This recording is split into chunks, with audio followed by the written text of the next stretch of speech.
Welcome to The Real News. I'm Jessel Noor. The race for the 2020 Democratic presidential nomination is heating up, and the media has highlighted a recent clash between frontrunners Senator Bernie Sanders and Elizabeth Warren. Tempers were hot in the moments after Tuesday's Democratic presidential debate, and so were the mics. I think you called me a liar on national TV. What? I think you called me a liar on national TV. Let's not do it right now. You want to have that discussion, we'll have that Anytime. discussion. You called me, you told me. All right, let's not do it. Probably the most talked about moment of last night's Democratic debate. You know, other candidates, particularly the moderate ones, may stand to benefit from, you know, the more swiping back and forth that goes on the left. But progressive groups say they want supporters of both candidates to focus on the greater threats, like defeating corporate Democrats who oppose policies like the Green New Deal, Medicare for All, and taxing the wealthy to pay for it. My plan gives everybody access to Medicare. Others say it's Medicare for all or nothing. I approve this message to say the choice should be yours. I believe we have to protect and build on Obamacare. That's why I proposed adding a public option to Obamacare as the best way to lower costs and cover everyone. There's an America waiting to be rebuilt, where everyone without health insurance is guaranteed to get it, and everyone who likes theirs can go ahead and keep it. These groups, who have also been fighting the far-right policies of Donald Trump, argue either Warren or Sanders will be the party's best choice to defeat him. Well, now joining us to discuss this are two guests. Maurice Mitchell is the National Director of the Working Families Party, a national organization that's building parties in 15 states. His organization has endorsed Senator Warren.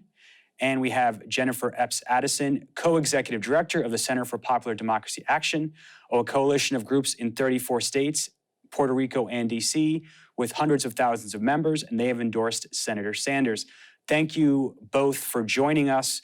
And so I've heard a lot of concern recently about whether this recent fight, which the mainstream media is really focused on, between Warren and Sanders could have lasting damage in the progressive movement. Maurice, you co-authored a recent article in BuzzFeed arguing that progressives should focus on defeating corporate Democrats. You're not saying that progressives shouldn't argue, but you're saying let's stick to policy disagreements and focus on defeating, Mayor Pete or Biden or Bloomberg, who's spent $115 million at least so far on this race. Tell us why you wrote that piece. Sure. Well, and also it's a pleasure to be here. And I wrote that piece because it's pretty clear to us that progressives need to keep our eyes on the prize, that the progressive wing of the electorate is growing, and it's growing because both Bernie and Elizabeth Warren are in this fight. We think that's a good thing for our movement. And as somebody who's building a movement organization that endorses candidates, we put the movement first. And we understand that the movement is what ultimately allows us to have the changes that we've seen all throughout the trajectory of this country's several hundred years. It's been movements, it's been people on the ground that have done that. And presidential candidates have used the opportunities that movements have created in order to do that. And right now we have two movement candidates that are talking about big progressive change. And it only benefits our movements if we focus on the corporate wing of the Democrats, discrediting their failed policies, and lift up big progressive change. So Jen, your colleague co-authored that piece with Maurice. Mm-hmm. And again, you're not arguing let's not have fights within the progressive movement. Let's not debate, because Sanders and Warren are not the same. You're not saying, to be clear, you're not saying we shouldn't have those arguments. And I hope to maybe host a debate with both of you soon to hash that out. But can you elaborate on that? Why is it important that we still have disagreements within the progressive movement? Yeah, I mean, first of all, great to be here with my good friend and colleague, Maurice, who is the leader of my political home, the Working Families Party. I think people have to understand what is at stake in this moment. We are not just looking to go back to the status quo that has failed so many people in this country, from the working class to Black and brown communities, to rural and geographically isolated communities. We are looking to build a country in which we all have the freedom to thrive. And we believe that right now there is a moment for the left to ascend, to build a country where we don't put profits of a small handful of individuals and corporations over the health and well-being and the lives of our people. And the only candidates who are offering that type of vision for our country are the two progressives that are left in the race. And so we believe that what benefits us all, as does the Working Families Party, is for those progressives, based on our ideals, to go out there and build the broadest, biggest coalitions that they can. So when it comes time, we can defeat the corporate Democrats and defeat Trump and Trumpism once and for all. And so some have argued that there would actually be an upside to having two progressives in the primary, deep into the primary race, which is very different than 2016. Maurice, let's start with you. Because the downsides are easy. To think about the downsides, because the downsides is that they're going to keep clashing with each other, and they're going to be going for each other's supporters. What's your response? So what we know is that there are millions of people who are still trying to make up their mind. In all of the polls that we've seen significant percentages of people that still have yet to make up their mind. That's still true in the early primary states. And we think it's important that the progressives engage those people and bring them onto the progressive tent before they're influenced by the centrists. And so we think there's a lot of people to pick up, and having two candidates running grassroots campaigns that are focusing on organizing allows that to happen.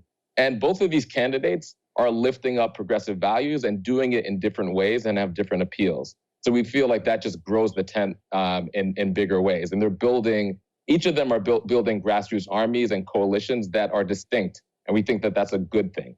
The other thing I will say is that unity does not mean uniformity. And so I think it's great that we could argue about not whether or not healthcare is a right or a commodity, but what is the path to Medicare for all, right? I think it's great that we're arguing, not the idea that we need to take corporate money out of politics, but how we do that.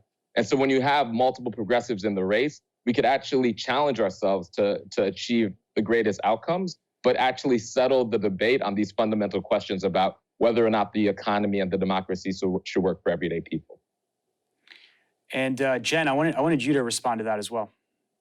Yeah, I think the biggest risk we have in our strategy is that somehow the disagreements and the sort of strategy and policy differences end up poisoning the well for either of our two preferred candidates to move forward. What we are trying to communicate to our membership, to our base, and certainly with our presence online, is that we cannot do ourselves a disservice here to say that is our candidate or the only candidate. We have to actually see ourselves in struggle and in unity with folks who have made a different strategic choice on which candidate to support in the primary, because at the end of the day, when we get down to those final states, when we get down to convention, we are going to need each other's supporters in order to defeat the corporate wing. And just to be clear, when we say the corporate wing, we are talking about folks who are taking money from pharmaceutical companies and from Wall Street, who crashed our economy. One of the reasons why Black wealth has all but disappeared, the limited amount that we had been able to build,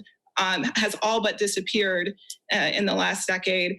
And, we're talking about people who are taking money from the fossil fuel industries while sitting there and pretending that they, value the principles in the Green New Deal. We must defeat that because, Democrats, we are a big tent coalition in terms of the elected representatives we have. But when you actually poll us on these issues, when you ask folks, do they want to make sure everybody in this country has health care? When you ask folks, do they want a humane immigration system that treats people and not as criminals? When you ask people, do they want to reform our criminal justice system? Are they tired of seeing Black bodies slain by the police in this country? The answers to those questions are uniformly yes for people who identify as Democrats. And for a lot of people who have been disillusioned in this political process, who people like Senator Warren and Senator Sanders are welcoming back in. So Hillary Clinton made headlines this week by saying in an interview based on a documentary she's in, nobody likes him, Bernie Sanders, called him a career politician, and also said, she didn't commit to backing him in the primary, and which she later walked back on Twitter. a short time afterwards. But I wanted to use those recent comments to set up a clip of freshman Congressperson Alexandria Ocasio-Cortez of New York. She was in conversation with Ta-Nehisi Coates, famed author and journalist at Riverside Church on Monday. This is a bit of what she said. We don't have a left party in the United States. The Democratic Party is not a left party. The Democratic Party is a center or center conservative party. We do not advocate for, we can't even get a floor vote on Medicare for all. Not even a floor vote that gets voted down. We can't even get a vote on it. So this is not a left party. There are left members inside the Democratic Party that are working to try to make that shift happen. So final question, we're almost out of time. Maurice, how important is it going to be to wage this fight, not only on the presidential level, but throughout the Democratic Party and beyond 2020? Sure. I mean, that's why we're building the Working Families Party. We believe that the way to expand our politics in this rigid two-party system is to build independent political power and to join forces with members in Congress like member Alexandria Ocasio-Cortez and grassroots leaders up and down the ballot, from municipal races like our recent WFP city councilwoman, Kendra Brooks, all the way up, and hopefully a progressive president. You have to create an inside-outside coalition that includes the forces on the left of the Democratic Party and all of these forces in our grassroots movements and labor organizations to push for these changes, because we know that just like there's a left wing of the Democratic Party, there's a strong organized capital wing that'll always drag us to the right. And so I think that is spot on. And I also think that what Hillary Clinton had to say was correct.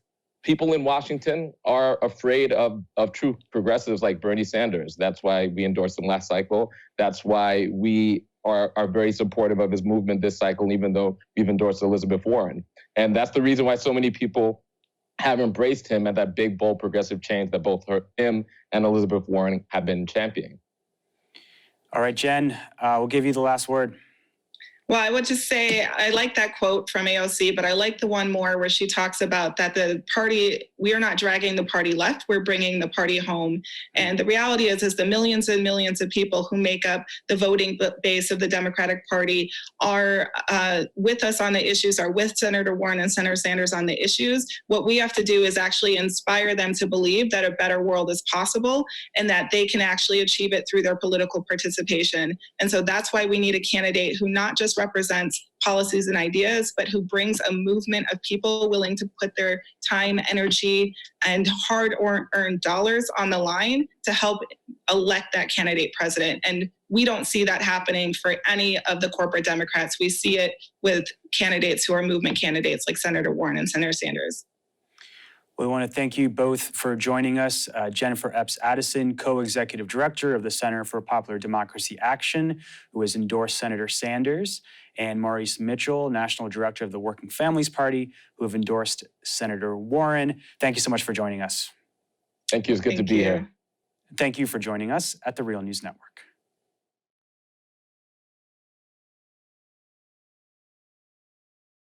Thanks a lot for watching. Appreciate it. But do us one more solemn favor. Hit the subscribe button below. You know you want to. Stay up on the videos.